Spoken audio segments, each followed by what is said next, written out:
Baik,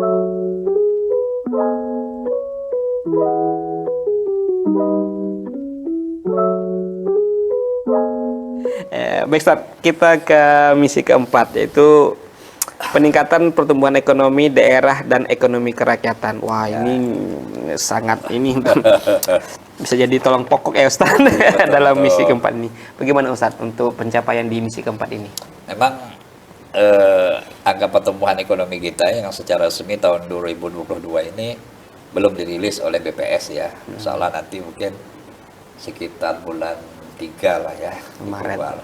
Tapi namun dari diskusi kita ya dengan pimpinan BPS tadi mereka juga datang ya, itu pertumbuhan kita di tahun 2022 ini itu diperkirakan sebesar 2% gitu. Ya, Pertumbuhan ekonomi agak naik gitu.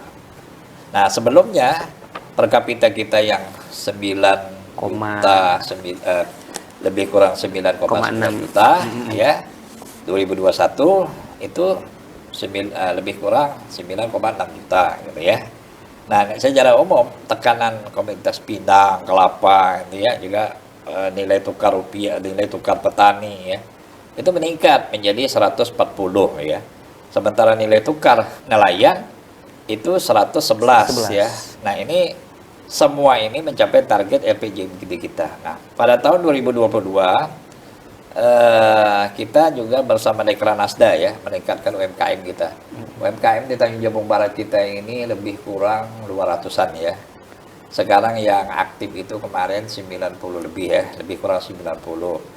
Nah, yang sudah kita sertifikasi halal itu sekitar 43 sudah ya UMKM kita. Nah, hari ini UMKM kita bantu ya. Kita tumbuh kembang Anda, coba lihat. Kita tidak usah berpikir panjang-panjang jauh-jauh, pembuat kerupuk ya, kemudian peye, kemudian apalagi sirup pidada.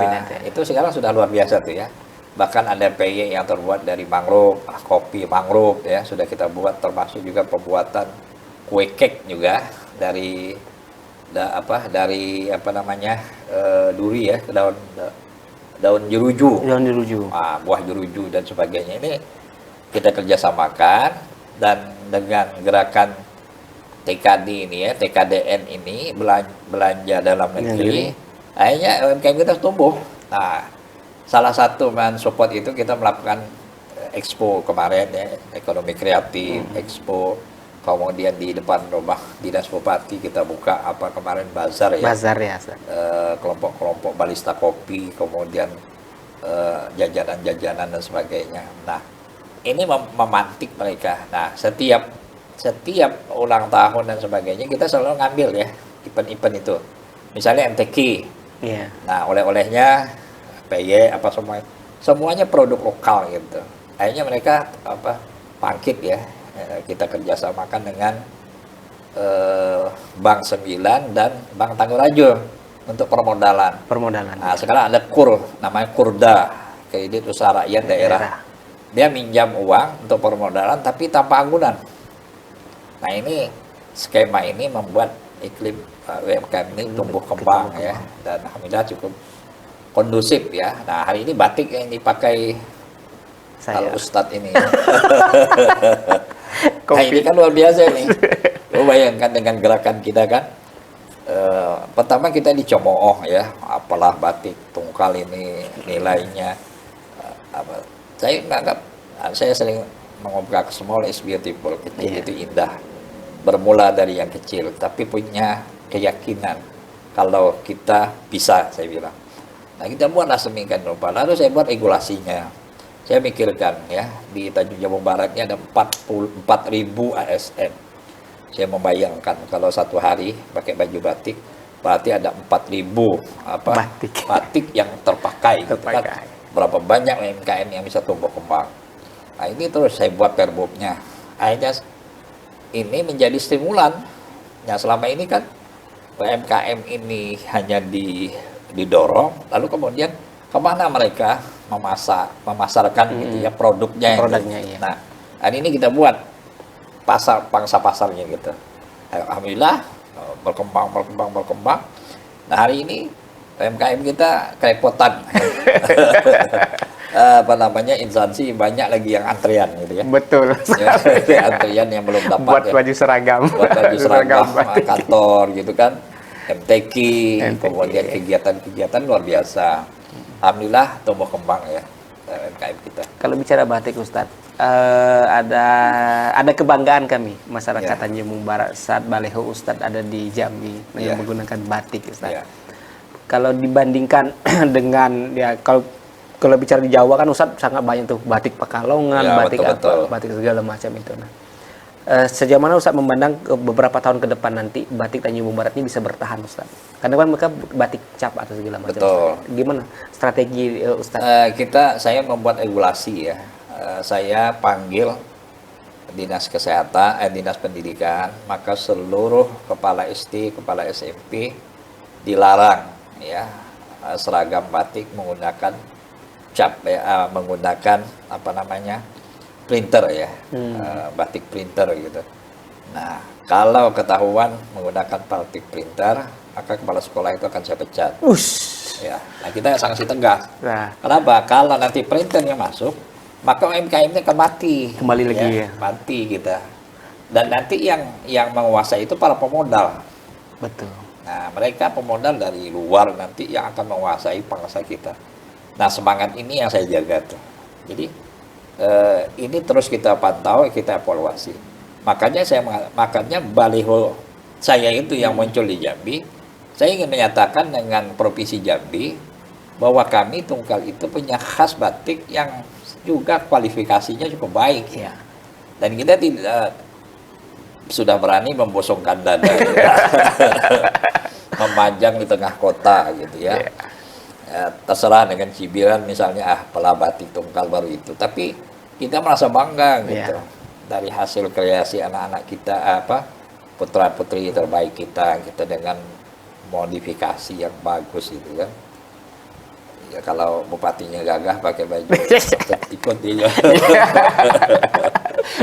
yang menjadi parah ini Ustaz, saya nak motif batik Ustaz. Ini yang payah nyari Ustaz, nyari yang sama. Baik Ustaz, di bidang pertanian dan perkebunan, informasi ada Ustaz pembelian eskavator amfibi. Ini yang melatar belakangnya apa Ustaz? Nah, ini yang saya melihat ya, salah satu kelemahan kita selama ini jarang mau melihat hilirnya gitu ya. Jadi ketika kebun masyarakat terendam ya, jalan-jalan terendam, kemudian masyarakat berkeluh kesah. Nah, salah satu kelemahan kita adalah tidak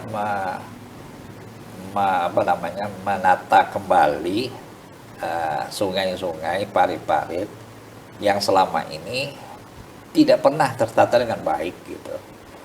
Nah, kalau selama ini kan kita menggunakan manual ya, dengan cangkul dan sebagainya. Ya sifatnya sangat terbatas gitu. Apalagi luasan sungai kita, luasan pari kita ini cukup panjang ya. Untuk Kali Ilir, kemudian Bramitam, Seberang Kota, Kuala Betara, belum lagi di Tebing Tinggi, kemudian Mapapalik, kemudian Mendalu ya, saya Tungkal Ulu. Nah itu mesti ada satu alat yang memang bisa kita andalkan. Nah, karena kita ini rawa, maka solusinya adalah kita harus membeli eskavator amfibi. Nah, terbukti ketika kita membeli eskavator amfibi, kita uji coba di Tungkal 1, sejak beli itu sampai hari ini tidak balik-balik. Dipinjam masyarakat keliling gitu. Mereka begitu antusias gitu ya. Itu menunjukkan bahwa itu sangat efektif. Dan mereka mengatakan alhamdulillah sejak ada eskavator amfibi kebun kami tidak lagi terendam gitu ya. Dan terakhir kita memperbaiki alur di Bramitam ya, membuat sepertiga ya wilayah Bramitam sini, Parit 7, Parit 8, Parit 2, Parit 5, Parit 4 itu tenggelam. Nah, karena air yang masuk keluar itu sempit gitu, sehingga dia lambat keluarnya sehingga ada sampai setengah bulan gitu. Nah, sekarang air yang hujan turun itu berapapun dia baliknya ke Sungai Pengabuan ini lebih cepat. Ya. Dan kemarin ada 2 bulan ada 1 bulan di situ mereka beroperasi, alhamdulillah efektif gitu. Nah hari ini kita memperbaiki paling 4 lagi, Paling Pak. jalur masuk ke Tanjung Barat supaya kelihatan indah gitu ya. Dan nanti kalau hari hujan, air itu lebih cepat turunnya tuh ke sungai tadi itu, dan kebun-kebun masyarakat pun tertangguli ya, sehingga tidak lagi masuk ke dalam. Nah ini saya kira terobosan yang saya kira cukup luar biasa ya, Yang sangat-sangat bermanfaat untuk dengan kondisi kita ya, Ustaz. Itu Betul. rencananya apakah nanti ditambah lagi, Ustadz, mengingat kan seperti Ustadz katakan bahwa sungai itu kan tidak hanya di hilir kita, di Betul. hulu kita juga sangat banyak. Betul. Sungai itu gimana, Ustadz? Kita akan tambah dengan permintaan masyarakat ya. Hari ini masyarakat mengatakan, Pak Bupati, kami lebih baik diperbaiki tanggulnya, normalisasi ketimbang membeli bibit katanya. Ya. Nah jadi ini sudah, insya Allah mudah-mudahan di APBD murni dan perubahan kita tambah lagi ya, karena permintaan masyarakat. Dan nanti kita masukkan ke workshopnya di PU itu, di workshop itu lebih fleksibel deh nanti. Iya. Nah nanti misalnya 1 kecamatan, 1 desa, silahkan nganggarkan nanti minyaknya atau apa namanya itu Ujit driver. drivernya ya. Nanti mereka yang menganggarkan gitu supaya bisa mengantisipasi normalisasi setiap desa yang membutuhkan itu. Jadi alatnya ada di PU, Ada PO, anggaran operasionalnya tuh bisa bisa kecamatan, dianggarkan di desa masing-masing. desa gitu ya. masing-masing. Jadi ya, setiap desa punya kesempatan yang sama Iya, untuk memperbaiki, Ustaz. Insya Allah jadi idola ya. Jadi ulah ambibi, Ustaz. Ambibi. Baik, Ustaz. Kemudian kita tentang BUMDes. Ya betul. BUMDes. Sejauh mana BUMDes berkembang di Tanjung Barat di 2 tahun terakhir ini? Nah Ustaz? ini luar biasa BUMDes kita. Kemarin terakhir Purwodadi ya, sebagai desa yang mendapat desa terbaik ya secara nasional. Itu juga BUMDesnya cukup berkembang ya, dengan aset yang sampai miliaran gitu. Kemudian ada desa Sungai Kero, ada Delima dan sebagainya, mereka BUMDesnya sudah maju. Nah terakhir ini BUMDes yang inovatif, kreatif ini di Utara ya, BUMDes bersama Utara Baru ini yang mendapatkan peringkat 1 tingkat provinsi kemarin yang diadakan di Bintan ya, Kepulauan Bintan. Di 2023 ini sebagai BUMDes yang inspiratif, unik, inovatif tingkat nasional. Nah ini menunjukkan bahwa ekonomi di desa kita itu justru luar biasa perkembangannya gitu ya. Mereka sudah bisa mengelola potensi-potensi daerah ya, di desa masing-masing gitu. Dia potensial sekali, Ustaz. Ya betul. Kalau menurut pendapat Ustadz, sejauh mana nanti BUMDes ini bisa menjadi sumber ekonomi tersendiri bagi desa untuk menjadi desa yang lebih mandiri, Ustadz? Iya betul. Kita selalu mendorong itu ya. BUMDes kita dorong dengan dana desanya, kemudian digerakkan oleh BUMDesnya, kemudian BUMDesnya mencirikan khas desa masing-masing. Saya sering sebut begini, misalnya di Betara ya, kopi ya. Nah BUMDesnya bergerak bidang kopi, saya bilang ya. Nah kalau kopi di kreasi, inovasi dan sebagainya, dia bisa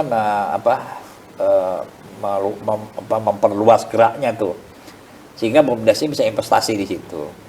Mereka bisa beli kopi, kemudian pabriknya, mengemasnya, mereka bisa kerjasama dengan pengusaha-pengusaha besar ya. Nah, dengan potensi lokal yang dimanfaatkan ya, misalnya di Delima, misalnya desa Delima dengan pupuk ya, pupuk pupuk kandang ya. Nah itu luar biasa tuh, juga mendapat apresiasi secara nasional. Kemudian Purwodadi kemarin terakhir kreasinya replanting sawit. Ya. Batang sawit itu kan tidak ada bermanfaat. Iya. Nah, lalu direkayasa kerjasama dengan IPB Bogor, ada pececahnya dan sebagainya, kemudian diracik, dirampok. Justru jadi temuan untuk pakannya sapi gitu, lebih cepat gemuknya gitu. Nah ini kan dikemas sedemikian rupa, BUMDesnya bergerak di sini, income pendapatannya lebih besar gitu. Nah ini yang membuat BUMDes kita di Tanjung Jabung Barat ini cukup cukup inspiratif mereka itu, kreatif, sehingga bisa menghasilkan tambahan-tambahan ekonomi di desanya itu. Nah ini saya lihat di Tanjung Jabung Barat ini yang luar biasa ya. Misalnya Desa Muluk ya, saya kemarin pergi panen jahe merah. Jahe Nah, merah, iya. Jadi bibit jahenya diambil dari Betara, ditanam di Sungai Muluk, itu rasanya lebih pedas di Sungai Muluk. Gitu. Oh. Jahenya itu dengan kayak. Nah mereka panen, dibuat oleh BUMDesnya makanan dari jahe, kemudian bubuk jahe, kemudian sari jahenya dan sebagainya. Mereka kerjasama dengan perusahaan, lalu dibawa ke Eropa, gitu ya. Nah, bisa dijual dan sebagainya. BUMDesnya berkembang jadinya. Sudah produknya sudah menembus level internasional. Betul, ya sudah ada yang dibawa ke Eropa, sudah ada dibawa ke Singapura dan sebagainya. Oke. Baik Ustaz. Jadi di awal kita cerita tentang pertumbuhan ekonomi itu UMKM kita bergerak maju macam, kemudian batik kita juga gerak maju, terus kemudian kita gerak maju. Nah, bagaimana ketiga ini atau beberapa hal ini bergerak untuk menurunkan tingkat kemiskinan di Tanjung Jabung Barat, Ustaz? Ya, ini yang jadi problem ya. Saya sebenarnya tidak terlalu yakin ya bahwa Tanjung Jabung Barat ini orang miskin ya. Tidak terlalu yakin. Tidak terlalu. Karena dari peredaran uang di perbankan itu tinggi. Gitu. Cash flow kita ya. Cash flow kita tinggi. Artinya uang masuk, uang keluarnya tinggi. Dari 11 kabupaten kota kita tinggi gitu. Artinya pemegang duit itu, pemegang uang itu banyak ditukar. Gitu. Banyak duit. Itu tinggi kan, cash flow-nya masuk, tukar masuk ya. Nah, itu satu. Kemudian yang kedua, kalau saya lihat di Tanjung Jabung Barat ini ya, katakanlah misalnya di data BPS itu Beram Hitam, Pengabuan, Senyerang ya, miskin ini ya. Iya. Tapi kan di situ di belakang rumahnya ada kebun, gitu kan? Kalau punya kebun 2 baris saja, kalau untuk cari uang 100.000 sehari gampang kan? Nah, tarik aja ke lapo turun dapat duit. Gitu. Nah ini memang kemarin kita melihat dari aspek pendapatan di Tanjung Jabung Barat itu memang rata-rata kan di dunia ya WHO pendapatan indeks dunia ya kita itu kan kisar 9.000 di bawah 10.000 ya. 10.000. Kita gitu ya itu dianggap miskin ekstrim ya. Nah kemudian ada beberapa penyebab lainnya. Misalnya masih ada kecenderungan jamban apung. Oh iya. Nah, buangnya ya. Jamban apung. Ya ini memang susah gitu kan. Diwariskan oleh nenek moyang dulu ya. Dan jamban apung itu lebih enak gitu ya. Buang hanyut gitu kan. Nah, yang punya rumah itu tuh kayak kelapa. Pakai kelapa. Iya, Tapi kan? jambannya ini Jamban itu termasuk kategori miskin. Ya. Miskin. Kemudian di rumah itu lampu ya. Nah ada beberapa tokeh kelapa rumahnya tidak ada pakai PLN, pakai genset genset. gitu kan. Nah mereka tidak peduli rumah tapi kebunnya besar gitu. Nah kemudian yang ketiga, mereka ketika ditanya berapa pendapatan per hari mereka cenderung tertutup. Tentu tutup tidak mau. Dan itu kan tidak bisa dikalkulasi ya. Kadang kelapa ini misalnya dapat boton ya, bulan depan setengah ton, bulan depan 1 ton. Kan tidak bisa kan diakumulasi gitu. Nah, makanya kita angka kemiskinan dengan parameter itu masih dalam kategori ini ya. Kemudian lebar rumah ya. Lebar rumah. Nah, yang standar WHO itu. Lebar rumah itu tidak boleh 4 meter. Nah, harus 6 meter. Nah, rata-rata orang Tungkal ini, Jabung Barat ini rumahnya 4 meter. Cuman panjangnya sampai ke sungai.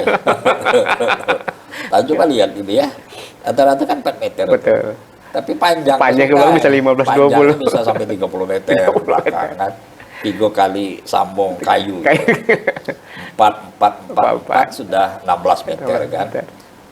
Nah itu juga menjadi persoalan ya. Nah lalu tapi kalau kita lihat dari angka kemiskinan kita, kalau kita mau juga pakai indikator itu ya, eh, kita 10,79% di 2021, sekarang tinggal 10%. Artinya cukup tajam Cukup ya. turun. Iya. Di 2022 ini. Nah, terus kita nekan lagi ini lewat UMKM ya. Kemudian kita tekan lagi lewat padat karya gitu ya. Kemudian lagi kita bantu lewat permodalan ya. Nah, juga orang-orang ini ya kita dorong untuk mendapatkan pekerjaan lainnya. Misalnya ada perbengkelan di Distaker misalnya ya, ada pelatihan bengkel, ada pelatihan instalasi listrik, ada menjahit, ada buat kue dan sebagainya. Nah, ini untuk menambah wawasan dan keilmuan home industry mereka, sehingga nanti mereka bisa kreatif mendapatkan tambahan ekonomi. Itu yang kita lakukan hari ini. Baik, Ustaz.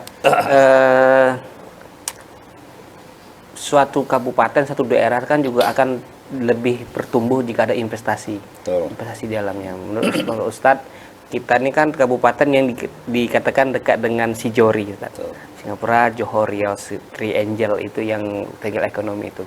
Nah, sejauh mana Ustadz memandang tentang apa potensi Tanjung Barat sebagai mendorong investor untuk menanamkan modalnya di Tanjung Barat, dan sejauh mana angka kita, Ustadz, untuk investasi itu sendiri? Iya, salah satu kelemahan kita selama ini kan hilirisasi ya. Jadi memang suka tidak suka memang kita harus cepat hilirisasi. Nah, hilirisasi ini juga tata ruang ya. Tata ruang kita Kabupaten Tanjung Barat ini selama ini belum tertata dengan baik ya, sehingga investasi itu hanya tidak fleksibel mereka itu. Misalnya orang mau investasi kelapa dalam misalnya, nah, kan tidak mungkin dibangun di hulu, tapi di hilir karena potensinya ada di hilir. Nah, ini juga terbentur dengan tata ruang kita. Nah, tata ruang sebentar lagi sudah siap, sudah baik semua. Tata ruangnya kita sedemikian rupa dan investor itu bisa masuk. Nah, sebenarnya potensi kita itu cukup besar. Roro ini kan sudah milik kita nih, ya. Pelabuhan Roro. Nah, setiap hari ke Batam. Nah, kapal itu setiap hari ada 20, lebih kurang 20 ya. Mobil-mobil besar. Dia mengangkut sayur-sayuran, dia buah-buahan, kemudian ikan, kemudian kambing dan sapi ya, daging sebagainya. Nah, ini dimanfaatkan oleh orang luar gitu. Nah, lewat ke Tanjung Barat. Nah, ini potensi kita. Nah, tinggal lagi kemudian para petani kita sanggup tak memanfaatkan ini ya. Kemudian yang kedua, peluang ini harus kita mainkan. Gitu. Makanya kita lewat dinas Disbunak membantu kelompok tani, misalnya kita memberikan bantuan sapi ya, kita memberikan bantuan kambing ya, dan sebagainya. Kemudian pertanian juga kita bantu bibit dan sebagainya, supaya mereka mau mengembangkan potensi ini. Harapannya nanti bisa mensuplai ya, memanfaatkan pelabuhan kita. Nah, belum lagi nanti Batam sebagai gerbang ya, gerbang masuk ke Johor, masuk ke Singapura ya. Sehingga hari ini kita mengadakan MOU dengan Tembilahan untuk konektivitas dua kabupaten. Insya Allah ini dalam waktu dekat sudah selesai. Baik, Ustaz. Seperti disampaikan nanti Ustaz tadi bahwa kita punya pelabuhan Roro yang siap menampung orang untuk datang untuk membawa produk-produknya.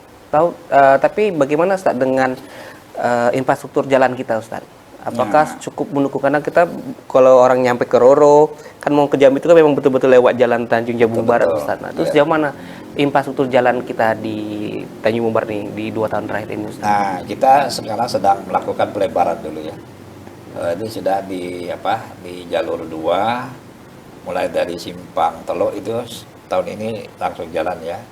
Dan kita meminta dengan Bappenas juga dengan PUPR, Kementerian PUPR untuk memaksimalkan jalur 2 kita, karena jalan itu jalan nasional. Dan kita sudah melakukan pembuatan drainase di jalan jalur 2, kemudian terus nanti tahun ini juga kita akan rigid beton ya, Rigid beton. arah ke Roro. Arah. Nah ini untuk mempersiapkan infrastruktur kita. Nah nanti mobil-mobil dengan kapasitas tertentu ya juga bisa melewati situ untuk dimanfaatkan pelabuhan kita. Nah ini kita lakukan gitu ya, infrastrukturnya sedikit gitu siap ya, kita perbaiki, kita siapkan dalam rangka menunjang investor untuk hadir di Tanjung Jabung Barat. Tanjung Jabung Barat. Itu sejauh mana Ustadz forum CSR yang di Tanjung Jabung Barat ini memberikan kontribusi terhadap pembangunan Tanjung Jabung Barat? Iya, kalau kita lihat memang tidak terlalu maksimal ya, karena CSR itu memang ada aturan ya. Ada aturan. Kita punya perda tentang CSR ya, dan sanksi sebenarnya kalau kita lihat tidak terlalu kuat ya. Nah, tapi dengan CSR itu kita sinkronkan dengan pemerintah Bapeda dengan CSR. Contohnya kita memaksimalkan mangrove ya, kan sudah selesai ya. Ya. Sebagai ikon Tanjung Jabung Barat kemarin jalan masuk ke mangrove sudah kita selesaikan, kemudian destinasi mangrove-nya juga sudah selesai.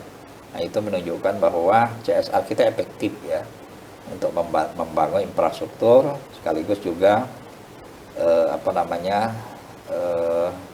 pemanfaatan mangrove ya sebagai ekowisata kita nanti ke depan gitu.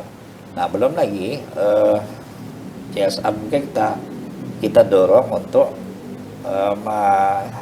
menyelesaikan jalan-jalan yang sangat sulit ya dijangkau lewat APBD. Ya misalnya Jalan Sungai Dungon ya, kemudian ada di Tebing Tinggi, di Tanjung Tayas dan sebagainya, itu kita gunakan itu forum CSR itu ya. Dan walaupun tidak terlalu maksimal ya, tapi cukup signifikan membantu pembangunan di Kabupaten Tanjung Jabung Barat. Terkait dengan ini Ustadz, dengan rasio elektrifikasi Tanjung Jabung Barat, sejauh mana perkembangan penyediaan kelistrikan untuk masyarakat Tanjung Jabung Barat? Nah kita elektrifikasi kita naik nih ya, naik terus nih, tiap tahun naik, dan sebentar lagi gardu induk kita sudah standby ya, dan itu insya Allah memberikan peluang kepada investor tidak lagi terkendala oleh listrik.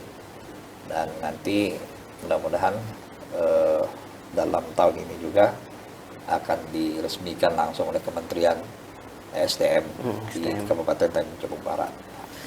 Apakah ada potensi kita Ustadz untuk pembangunan pembangkit listrik di Tanjung Jabung Barat ini? Saya kira kalau gardu induk kita ini sudah aktif, saya kira tidak perlu lagi ya, karena kekuatan gardu ini bisa menghidupi 3 kabupaten ya, artinya kekuatannya itu excess powernya cukup tinggi ya.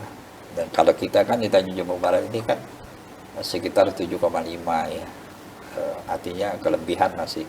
Nah ini pabrik-pabrik nanti bisa bermunculan di Tanjung Jabung Barat, tidak lagi mempersoalkan listrik.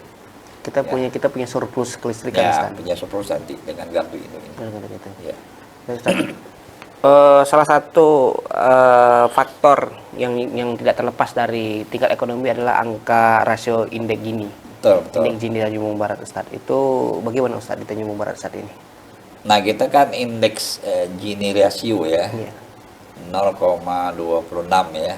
Kalau saya lihat dari laporan BPS itu kita paling rendah di Provinsi Jambi gitu. Paling rendah artinya jurang ya, jarak antara orang kaya dan orang miskin itu tidak terlalu tajam. Jadi meskipun misalnya kita disebut kabupaten yang miskin ya, nomor 2 seprovinsi Jambi, tapi indeks Gini rasio kita itu paling rendah. Baik. Oh baik. Ya, artinya 0,26, artinya semakin sedikit gitu jurang itu. Itu menunjukkan antara si kaya semiskin Si itu miskin. tidak terlalu jauh gitu dibandingkan kabupaten lain gitu. Nah ini iklim apa namanya iklim kehidupan kita itu baik gitu sebenarnya dengan indeks rasionya tuh. Artinya ekonomi kita itu tidak membuat ada jurang terlalu jauh ya Ustaz, Betul. antara yang miskin dengan yang pendapatan banyak. Banyak itu. Terus juga artinya Bapak bisa kita tanggapi bahwa 0,26 ini yang cukup baik ini, apakah ekonomi kita itu sangat berjalan di sini Ustaz? Ya kalau kita lihat dari rasio Gini kita yang 0,26 ini menunjukkan apa namanya pertumbuhan ekonomi kita ini bagus baik ya, meskipun pada level menengah ya, menengah tidak ke atas gitu, karena umumnya masyarakat kita ini kan petani Iya. ya, petani pekebun, kemudian petani ikan dan sebagainya. Ini mungkin menyebabkan mereka tidak terlalu meloncat ke atas tapi berkembang pada ekonomi menengah gitu. Nah ini yang membuat indeks Gini rasio kita cukup baik gitu. Oke.